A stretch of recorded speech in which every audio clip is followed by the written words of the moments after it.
So in this segment, we're going to be talking about the AG, the Attorney General of the UK, backing scrapping of the Northern Ireland Protocol. Now, we've covered something similar to this in the past. She has given the backing before, but her legal basis for these arguments she hasn't actually published, which is very sketchy because she should have to publish any legal advice she gives the government regarding this, because it very much looks like the government are acting illegally here. But it's not great. It's dodgy. Let's put it that way. So the AG approved scrapping the scrapping of large parts of the protocol amid mounting cabinet divisions over the plan. The Times have been told. Now we're going to cover that in a moment. We're going to cover that in another video about the cabinet being split over it, or at least appearing to do so. Braverman has advised that legislation to override the protocol would be legal because the EU's implementation of it is disproportionate and unreasonable. Now that's rubbish, because the Northern Ireland Protocol is not even in full effect yet, and so arguing it's disproportionate and unreasonable makes no sense. If it was, they should have sorted most of this out during the negotiation phase, what things would be checked, etc. Especially when the EU has made concessions, and if this thing goes to court, those concessions will come out. So this is rubbish. In evidence accompanying her findings, Braverman said that the EU is undermining the Good Friday Agreement by creating a trade barrier in the Irish Sea. Now, the Good Friday Agreement, as far as I know of, doesn't deal with goods going from GB to Northern Ireland, because it wouldn't have made sense at the time to put that in the Good Friday Agreement, because that would have been dealt with by the Act of Union Act or something like that. The Irish one that's like really old for Northern Ireland, it's a couple hundred years old.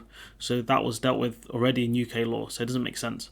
And it's fueling civil unrest. The people fueling civil unrest are the Tories and the DUP and the other radical unionist parties predominantly. She goes, there's mountains of evidence there's a trade barrier down the middle of the country. That's true. There is a lot of evidence. You put it there. You voted for it. You guys supported putting a trade border down the Irish Sea. You guys said it was a great deal. Do you remember that? I do. So, that's from a government source. Suella's argued that trade is being diverted, which is partially true because you have put a trade border in the Irish Sea. So they're going to look for places to buy the goods from instead, because they're facing customs nightmares, and a lot of the stuff that goes through the more aggressive checks, animal products and certain plant products, they could probably get from Ireland or another EU country, which other EU countries are more distant, but it's easier than going through the customs. Her submission also details societal unrest, cites a hoax bomb attack, including one targeting Simon Coveney. Now that was scary. That was very scary at the time. She says there are increasing signs of violence in Northern Ireland, the source said, and can't be allowed to carry on, which is true. But the thing is, she hasn't actually given her legal argument as to why scrapping the protocol or parts of the protocol would legally work, especially when the EU Parliament, or I think the Parliament itself, can scrap the trade and cooperation agreement if it wants to. Just as, if it goes to court, I think the judges can do something similar, depending on what their legal ruling is. And if it goes to arbitration, it could take months to get anywhere, or even years. I think arbitration only starts after 3 months anyways. Braverman's advice gives Johnson legal cover to push ahead with plans for legislation that will enable the UK to override swathes of the protocol. However, there's significant concerns in Cabinet to do so. So Braverman is essentially giving the go-ahead to break international law here, which is sad. It really is that the government have come to this. This is a far cry from we are breaking international law and limit in a specific way. This is we are breaking international law, deal with it. So Truss, the Foreign Secretary, Braverman and Jacob Rees-Mogg are said to favour introducing the legislation as soon as next week, and we're still waiting. It's still this week currently. Sunak, the Chancellor, and Barclay, the Prime Minister's Chief of Staff, are concerned about the economic consequences of a potential trade war with the EU. This will kill British exports. There are things that can happen here, right? This could kill British exports because the EU can put tariffs on British exports, which will... The UK are gambling the EU won't do this because it will push up the EU's cost of living. So, people in the EU would have to pay more for British goods, but I think it will push it up slightly. But I think a lot of people would be willing to, suffer that, predominantly because of the actions the British government is taking, and the EU Central Bank would have to look at more quantitative easing. But what could be more damaging for the UK, especially, is if the EU puts sanctions on us and refuse to export to us. That would do so much damage to the UK. Yes, it'll affect EU exports in the short term by quite a lot. But there'll be massive food shortages in the UK if they pull a stunt like that. The Times has been told Sunak is concerned the EU will go heavy on us by increasing tariffs and targeting British fishermen. Now, the EU have battled in multiple trade wars before. They battled with the Americans in the Trump era, as recently as the Trump era, and also with George W. Bush. So the EU are very skilled in trade wars, and they will not just they will target red wall areas. They will target specific MPs and ministers, and they will probably target fishermen as well because that's an easy win for them. That's what they'll do. They can easily target a load of farmers as well that are in the south of England, that are in Tory seats, especially when the farmers aren't happy with Brexit already. Could you imagine how much more mad they would be if their tariffs on their goods ranging from 5 to 40% depending on the goods? It'd be madness. It wouldn't be worth exporting at all at that point. A source said the Treasury was drawing up a formal economic assessment of the impact of potential retaliation action, although this was downplayed by another source. If I were in the Treasury, I wouldn't do this, because if the Treasury do this, the House of Commons can force them to make that information public. They might not do it because he's got a stonking majority, but it's possible that could happen. They've already tried to compel the government to release the Lebedev advice and things like that. A source familiar with Sunak's position said he was not blocking the move, but wanted to ensure that decision was an informed one. People need to be aware of the worst case scenario, particularly when things are difficult economically, the source said. Now, again, if the EU stick tariffs on us, that's one thing. If we go to full sanctions, that's a nightmare scenario. Especially if the Americans do it as well, because our top 15 partners are either in the EU or the Americans. The only two outliers are China and Japan. That's it. And Japan are backing, the war against Russia. So I wouldn't be surprised if Japan actually sanctioned us as well, because we would be in breach of international law.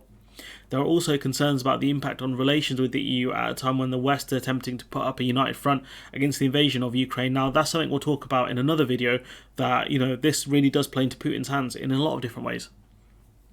Is this really the time to pick a fight with Scholz, the German Chancellor, said, and Macron, the French President? A government source said. However, another government source argued that the UK had accrued immense amounts of goodwill with its response to Ukraine, which isn't actually true. We haven't actually got that much goodwill. And the other thing is, right, goodwill is like being in goal, right? You could save 99 shots out of 100. You make one mistake, or if one goal goes in, you can get absolutely battered for it. That's what goodwill is like. It can go in an instant. An absolute instant, and we haven't accrued anywhere near as much goodwill as we thought. This was disputed by one European diplomat who cited Johnson's likening of Ukrainian resistance to Russia to the UK's decision to leave the EU. Do you remember that? I think it was the start of the year. The source said that went down like a cup of sick, as you can imagine, the diplomat said, which I'm not surprised about. Comparing an all-out invasion of a country to one country leaving a union is just silly. President Biden made clear on Wednesday that the US regarded the move to alter the protocol as a provocation, calling on Johnson to show leadership and continue negotiations. We'll talk about the Americans in another article. I've got that one somewhere. Amid nervousness about the consequences for transatlantic relations, Johnson has dispatched Conor Burns, he's not very bright, to Washington to deal with the powerful Irish lobby, which, let's not forget, the Irish lobby cuts both sides here. It's in the Democratic Party and the Republican Party. That's one of the few things that the American kind of establishment can agree on. It's that peace in Ireland needs to stay, and peace in Northern Ireland needs to stay. Burns said he wanted UK's friends and allies in the US to understand the challenges the protocol is throwing up. Rishi Neal is flying to the UK. We're going to be speaking about that in another video. He's not happy with this, and he has a lot of power. He's a very influential congressman. Do not mess with some of these people. Burns said he wants a negotiate solution, but if your negotiating partner is at a point of saying there's nothing to talk about, that's not true. That's not true at all. The EU have not said that. The EU have offered concessions recently around medicines, so that's simply not true. He goes, then we have a moral obligation to take action to protect our citizens in Northern Ireland, which is a joke, honestly. This is not going to protect the people of Northern Ireland. How will a trade war help people in Northern Ireland? Boris Johnson is poised to announce as early as next week that the government is prepared to unilaterally override elements of the protocol. Legislation has been drawn up that would remove the need for all checks on goods being sent from Britain for use in Northern Ireland. And the thing is, right, that's the only way to appease the DUP is to scrap the protocol. That's it. That's the only way there. I think they're going to go back to Stormont. Either that or you cut salaries. British and EU sources believe Brussels will take no immediate action. This is a bold strategy, Con. Let's see how that plays out for him. The EU will condemn the plan as a breach of international law and warn of consequences, but it will stop short of concrete threats until the full details emerge, which makes sense. Until this has come out of until this is voted on. This is especially true if the government doesn't publish a draft next week, but merely signals its intention. And the government are doing this by briefing the media. That's all they've done for the past few weeks, is just brief the media on this stuff. They haven't actually put anything concrete out, which is good. What happens when the bill is officially presented to Parliament? This is the point when you can expect a more substantive response from Brussels. The first thing the EU is likely to do is announce the suspension of the cooperation across the rest of the UK-EU relationship. What happens if the legislation is passed? The EU has several options. It will most likely certainly impose tariffs on the UK exports.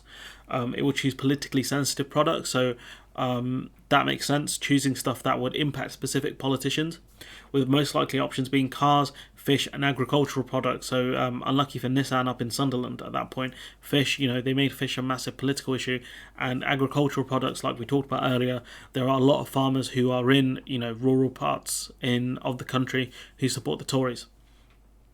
Another key problem is that, yes, it will push the cost of living for people in the EU up, but I think they have access to other goods and stuff. The main problem being the UK, where our exports are dead. I don't know what the farmers and stuff do at that point, because they're already struggling as is. What are the risks for both sides? Now, they do miss a couple of things here, which is annoying. The EU and the UK will want to ensure the cooperation over Russian invasion of Ukraine is not damaged, but an escalating row over Britain's breach of international treaty could turn toxic. European leaders could be tempted to accuse Johnson of playing into Putin's hands, which is happening already. They are accusing Liz Truss of doing that. A poisonous fallout between the UK and the EU as the West face a prolonged conflict, and increased pressure on energy prices is seen in diplomatic circles, blah, blah, blah, blah. A problem is we import a lot of energy from countries like France, for example, right? What if France said, the EU have put sanctions on you, we can't trade energy with you? France will have many takers for, that power, because a lot of European countries are struggling. There's a crisis around certain things, right? What if France said, look, we're not going to sell any more kind of electricity to you, any nuclear power electricity, we're going to sell it to another country. We're going to take a hit on it, but, sucks to be you. When it comes to food, etc., the EU exports a lot. What if the EU said, we're not going to export any food? Yeah, it's going to hit our traders, but again, they have 26 other countries to trade with. The UK does not. What happens then? In a trade war, the UK would struggle because we're not doing physical checks on goods. So what does that mean? It's going to allow a lot of smuggling in. We're not going to be able to do anything. And let's not forget the EU do physical checks. So everything that needs to be tariffed will have tariffs on. Let's not forget the EU could also step up things like the physical checks as well. I think only 30% of the goods that are exported are checked. What happens when they say, look, we're going to check 50% or 60% of the goods? We're going to cause absolute chaos in Dover, because that's what they could do here. They could say, we're going to increase all the checks, and what that means is more delays at the Dover-Calais crossing, which means a further traffic problem in Dover. Or they could just ban UK exports completely, just say, we're not going to trade with you for a while, let's see how you like it. But this is not good. This is not good at all for multiple reasons, as we kind of set out. But Suella Braverman giving her legal backing here, and it does raise the question, how is it legal to break UK law but not international law? It doesn't make sense, does it? Because if it's the case that the UK have legal standing here, that the protocol, parts of the protocol can be scrapped because it breaches other aspects of the protocol. For example, like if Article 16 could be legally triggered, why don't we do it then? Unless the case is that it's not legal to do it because we don't have the legal standing to do it. Anyways, I'm going to leave it there. Let me know what you think in the comments below. Like, comment, share, subscribe, support the channel on Patreon if you can, and hopefully I'll see you in the next one.